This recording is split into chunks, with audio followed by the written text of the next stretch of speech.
The most persuasive people always use 3 tactics to influence others.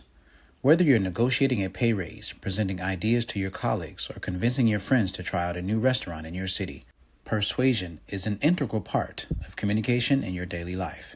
The most persuasive people are able to prove their point without seeming manipulative or ill-intended. They know how to make their voices heard.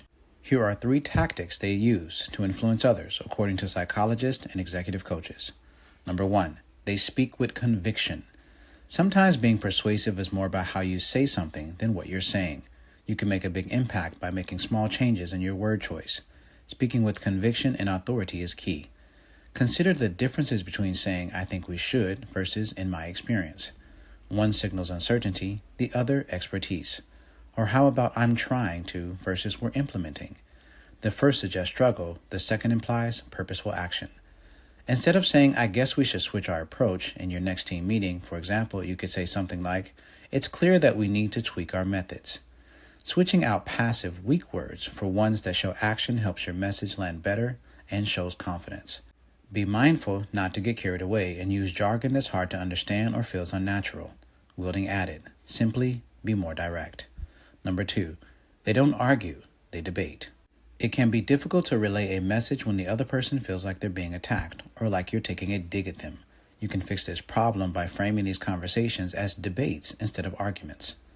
A debate sends a message that you want to think like a scientist, not a preacher or a prosecutor, and encourages the other person to think that way too. Highly persuasive people are able to hear others out and find a middle ground without abandoning their own viewpoints. A good debate is not a war or even a tug of war. It's more like a dance. If you try too hard to lead, your partner will resist.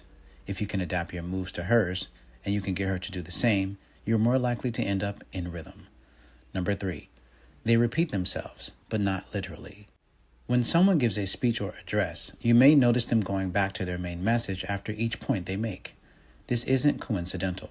Underlying your message without actually using the same exact words is a great way to emphasize what you're saying without sounding redundant. Repeating the main thrust of your argument in certain phrases can make what you're saying more memorable and create a feeling of persuasive familiarity. Say the message you want to get across is, "We need to all collaborate as a team." You may restate the point by saying something like, "How can we expect our team to succeed without everyone working together?" Or "Collaboration is key to building relationships and being efficient." You don't want to sound like a broken record, but you don't want to reiterate the idea or concept you are pitching 2 or 3 times in subtly different ways. The last part is key.